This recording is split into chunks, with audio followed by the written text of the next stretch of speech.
So we're really excited about tonight. Our first speaker is Peg Chaidez. And Peg is going to talk about embracing whatever life brings to you and the power of love when you do. So please welcome Peg Chaidez.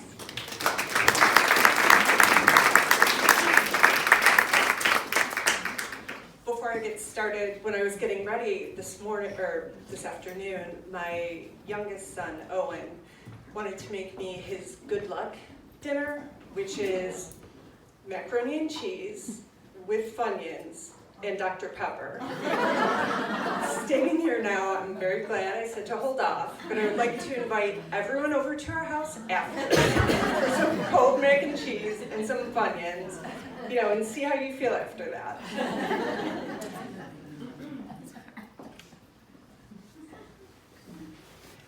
So when I got pregnant with my third child, with Owen, the pregnancy felt different. It was not the same. I wasn't sick, I wasn't in pain, I just never really felt Owen move, and I could tell it was just odd, like something was off.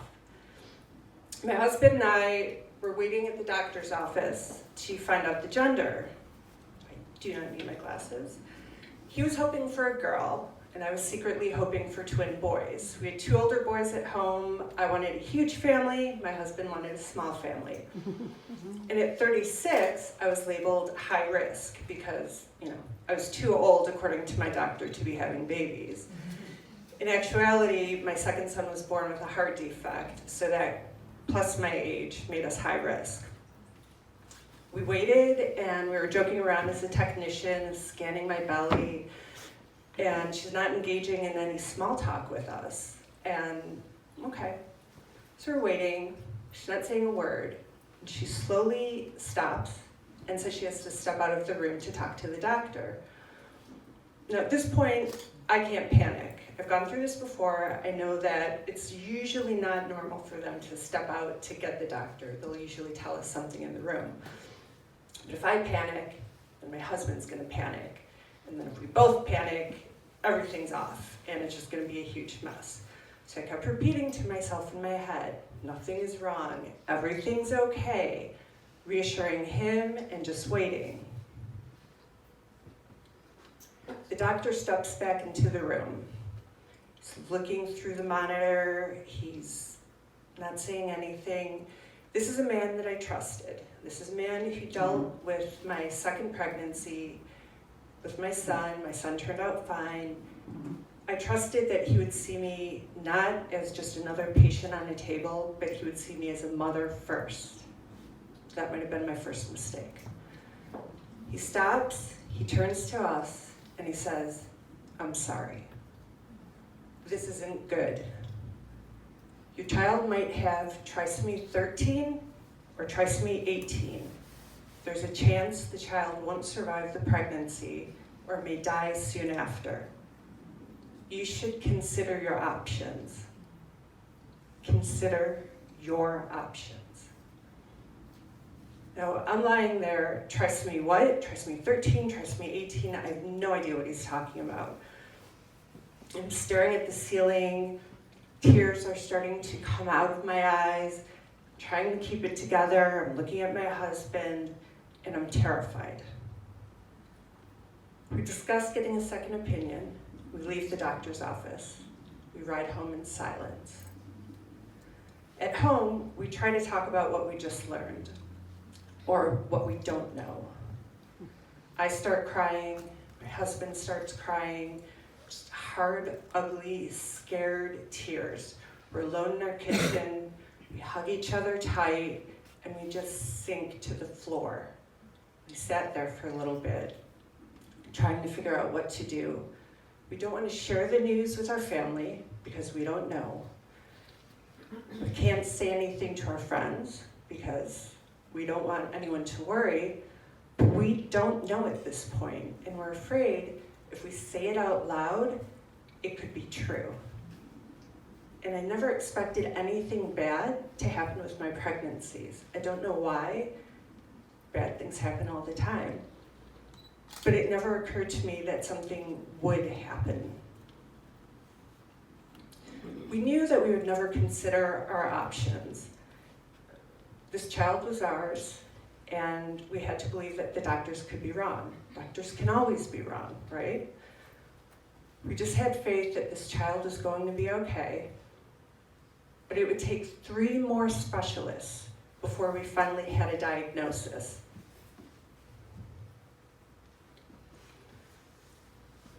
Arthrogryposis Multiplex Congenita.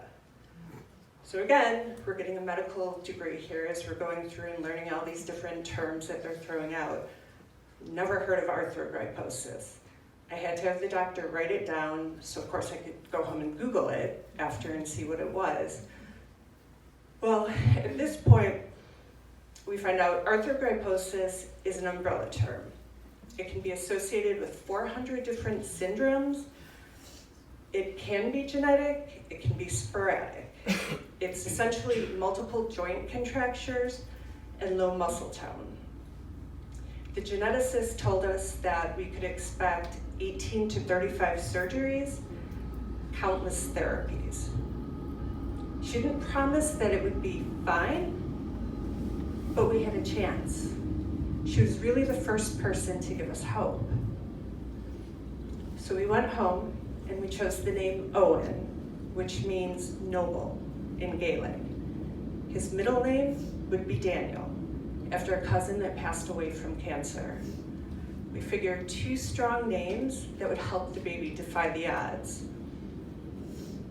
And the day Owen was born, and I picked this day, I have a birthday book, and I went through and we picked his name and we gave him strength, and we picked April 10th because of the characteristics of strong, noble. It was the right day for this child. So the day he's born, there's at least 8 specialists in the room because they had no idea what was going to happen. They didn't know if he would live, they didn't know if there would be complications. The doctors are kind of laughing and talking. My husband and I are just terrified. I'm having a C-section, which I had never had before. We just didn't know what to expect. And I've never been so scared in my life. And I wanted the doctors to feel that same, fright that I had. I wanted them to be with us and not joke around. We were waiting for the sound of a baby crying, waiting to see if the doctors were wrong.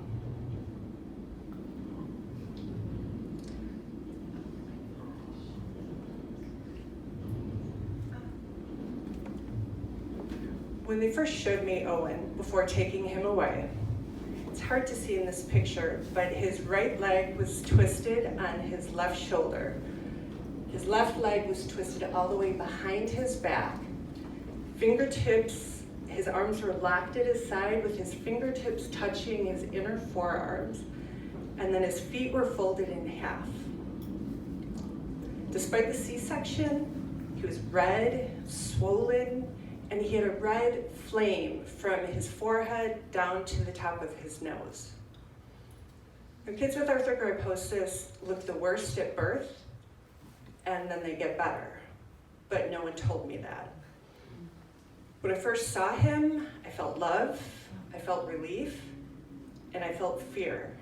I really had, at that point, never been so scared in my life. All along, I said I was going to do it, this is fine, I have a plan. And when he came and I saw him, I just didn't know if I could do this. When we went home, I threw myself into figuring out what we had to do to help Owen. I wanted to learn everything I could. I wanted to find the best specialists. I wanted to find the best therapists. I was going to manage everything. So I told my boss at the time about the diagnosis, the life of therapies, the expected number of surgeries, and he said, I have a physical therapist you have to meet. She helped my son. I wouldn't know it then, but this would be the first time that fate in the universe would step in to guide me, because this therapist had actually treated kids with Owen's condition. It's a rare condition, it's 1 in 3,000, But now I found someone who is in Hinsdale, minutes away. She knew what it was, she knew how to treat it, and the child she was treating was 13 years old. So at this point, I should also mention, I hate asking for help. I refuse to ever admit that I can't do anything on my own. So this quality is not really going to be helpful as I'm trying to navigate a world of daily therapies, dealing with my 4-year-old, my 3-year-old, working full-time, trying to manage everything, learning, all the different medical terms, being organized about all the appointments, which I might not be as organized as I should be. And I was going through the motions, but I wasn't eating, I wasn't sleeping, I wasn't asking for help. Anyone who would ask, it's fine, I have it. I could do that for you, I can volunteer, I can do it, I always have it. But those thoughts kept filling my head, and I believed that everyone was waiting for me to fail. I don't know why, but I was always worried that people were just watching and waiting for me to just crack under the pressure. When you're about to hit bottom, you don't always see the signs. One night, the older boys woke up crying. I was sleeping in the living room with Owen. I went to the top of our stairs, still asleep. I grabbed the boys, one under each arm, because I'm the do-it-all, and I went to take them down the stairs, only I stepped off the top stairs and fell 16 stairs.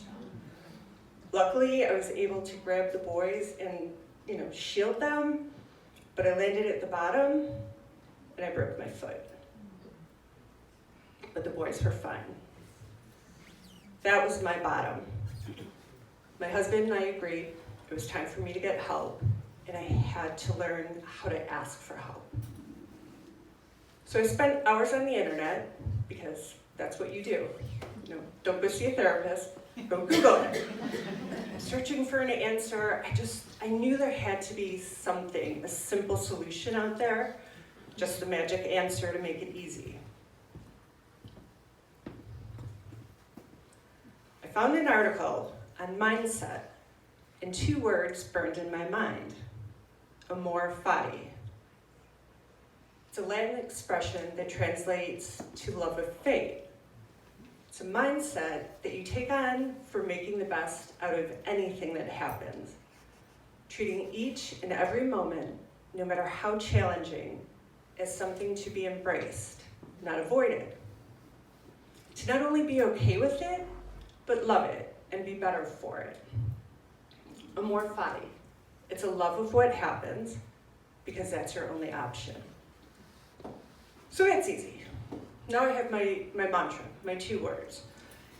And that should be it. But remembering words is one thing. Starting to shift your mindset and live by this is extremely hard. I was trying to teach myself every time to reframe every interaction as something to be embraced. If it was a surgery and the surgery didn't go well, where's the positive in that? Is the surgery going to maybe move us a little bit closer? Is it going to give us a better understanding of Owen's condition? I've lost jobs because of time off due to all the medical appointments. Trying to understand that you'll always end up in a better spot. It really sucks when it happens, but it takes practice to just keep saying, something better will come along. There's a learning I'm supposed to have. Just embrace what this is. Stop trying to control everything. As I shifted my mindset, life slowly got better. It didn't get easier, but it got better. And a weight was lifted off my shoulders. I learned that I was open to whatever the universe had to tell me. And in time, I would start to see signs. So we joke about cardinals and groundhogs, but when you start to look for signs, you'll see them everywhere. I stopped fighting. I stopped just letting things go and relax and go with the flow. When I hit a wall, I learned to pivot and follow a different direction. And the direction would just take me to where I needed to be. 2 examples of how this works. So Owen, just last year, had 2 surgeries in Florida. In November and December, we were gone for about 7 weeks, and the goal of the surgeries was to help Owen walk. It was hard enough being away from my family at Christmas. It was stressful managing his care alone while trying to work, trying to manage things back here, trying, to manage all his appointments over there. We were isolated in a hotel, and I'm cursing the situation that was getting harder every day. He's 85 pounds, 5 feet tall, and the surgery had him casted with his legs straight out. So anytime I lifted him, he had to be lifted pretty much as a board. And he was in pain, and he would wince, and I would get mad, and a lot of frustration, a lot of mother-son bonding time. Some words were exchanged every once in a while, but we got through it. So one day we decided to rent a car and go exploring. It's pouring rain, get a cab, and I'm trying to quickly unload Owen at the car rental, and the cab driver's getting frustrated because this is 2 days before Thanksgiving, everyone's in a rush, there's a line of people behind us. We get this manual wheelchair out, I can't put it together. Like I thought I could, but I really couldn't figure it out. I'm getting frustrated, I'm trying to put the legs on it, and out of nowhere, this man comes up and just pops the 2 legs on. And at this point, I'm just ready to completely lose it, start swearing, and he just had this calming effect. So I said thank you, and I went to get Owen out of the cab. It's raining, very hard to get someone straight as a board out of a van, as I learned. I went to pick him up, and he slid. Right at that moment, the same man comes, scoops him up, turns, and gently places him in the chair.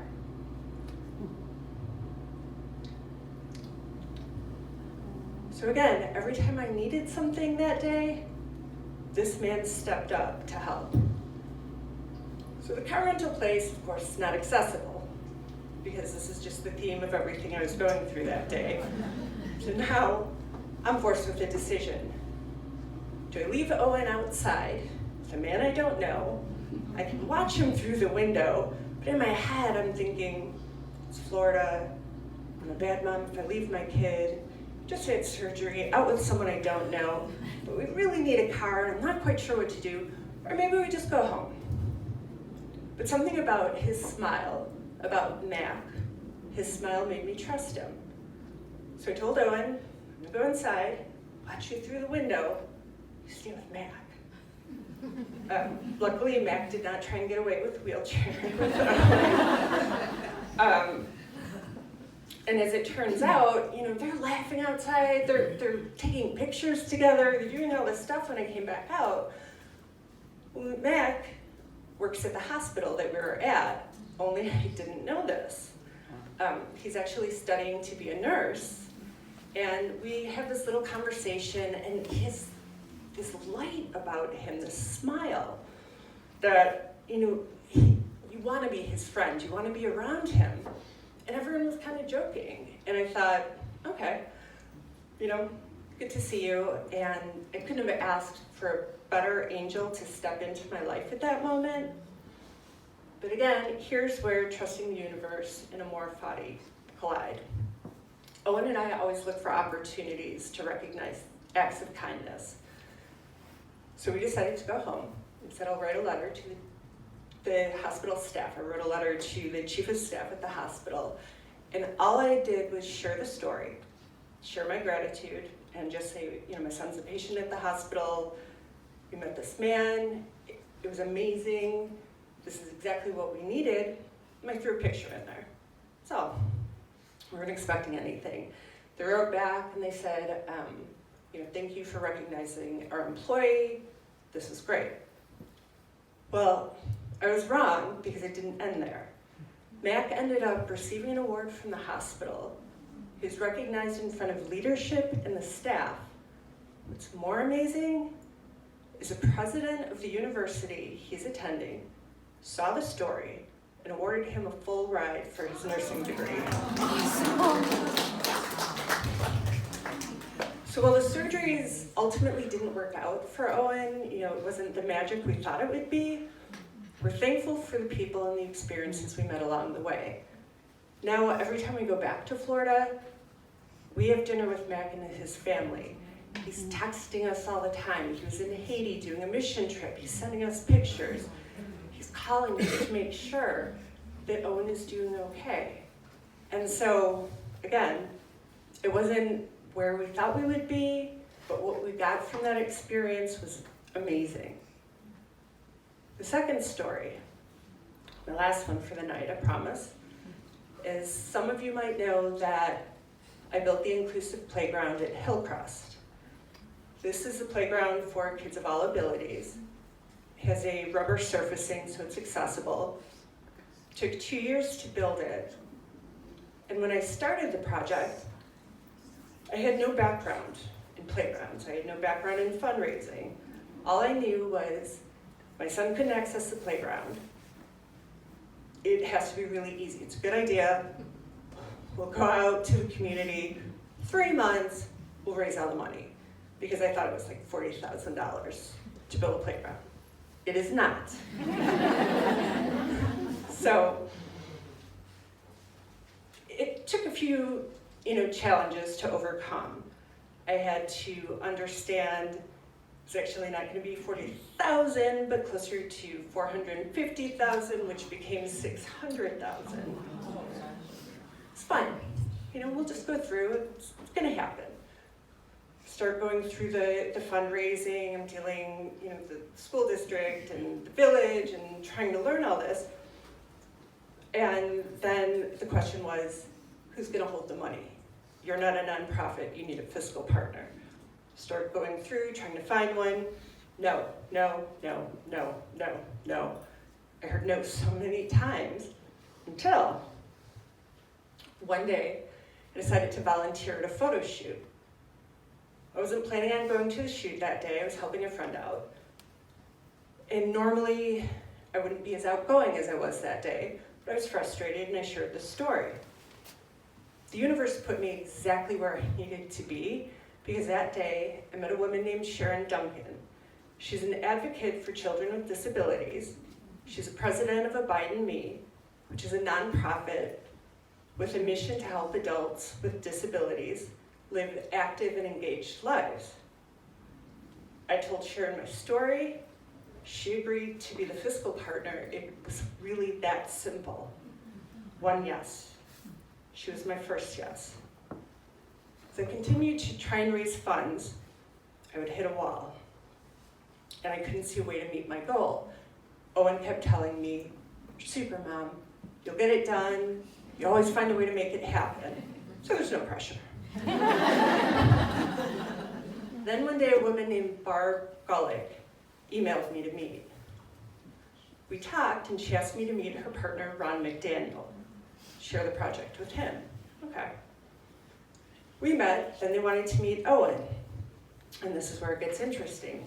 So Owen, we go to breakfast, Owen puts on his favorite Star Wars tie, and I said, you're gonna have to just, in your own words, answer any questions. Okay, I got it. It's like, don't be shy. If they ask something, tell them. We start talking, and it's like I wasn't even in the room. Owen's carrying on the conversation with them. I'm not saying a word, and it went from, we will help you raise, we'll raise part of the money for the project. And that was okay. And then little by little it was, what would it take to build this park the right way? We came up with a number and they agreed to fund the full project. Not because of me. It honestly was because of Owen. If you never met Owen, he's very charismatic. He has a way of just drawing people to him. And there's something, he's my kid, so I can say this, but there's just something about him that you just wouldn't do anything for. And he's a great way of advocating for himself and for other people. I call him my chief inspiration officer. So Bob and Ron agreed to fund the rest of the project. This picture gets me all the time. And it's so hard because it's so emotional. On the day of Owen's playground opening in 2016, it's warm and sunny during the day. The evening comes, and all of a sudden, torrential downpour. The crowd gathers, everyone's gonna give their speech, and no one really cares about it, but we all have to say something. And the rain is coming in sideways, and kids are running and sliding on their bellies on the pavement like the kids don't care. We're all laughing, holding paper that's all wet, because we have to say our speech. We tried to talk about the importance of the playground over the rain. We finally gave up. At this moment, Owen and his friend Eric go to cut the ribbon, and as soon as they cut the ribbon, boom, the rain stops. And that happens. It was the biggest rainbow I think I've ever seen. It stretched across the sky, and it hit the sidewalk. And for me, I knew that was a sign from my mom, who had passed away before Owen was born. This was her gift to me. This was her gift to Owen. Another parent who had lost a child told me the rainbow was a gift from her son. And I think many of us saw signs that day, and I'd like to think that we all found meaning in that experience. So tonight, as I leave you with the rainbow, and I leave you with a Latin lesson, I want you to remember the power of love and to trust the universe. Thank you.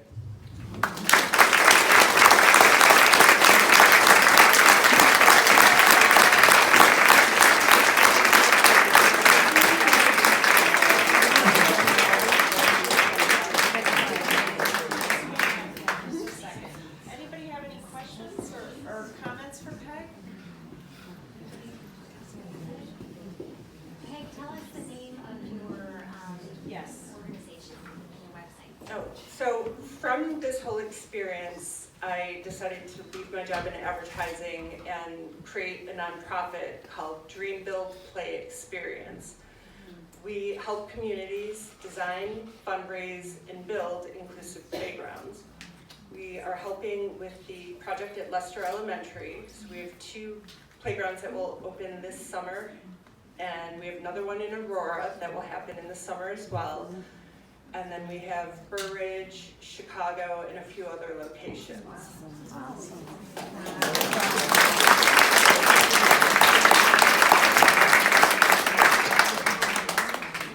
All right, so I created this slide for you. This is a quote. I learned that if I was open to whatever message the universe delivered, I would see the meaning in time. Yes, thank you.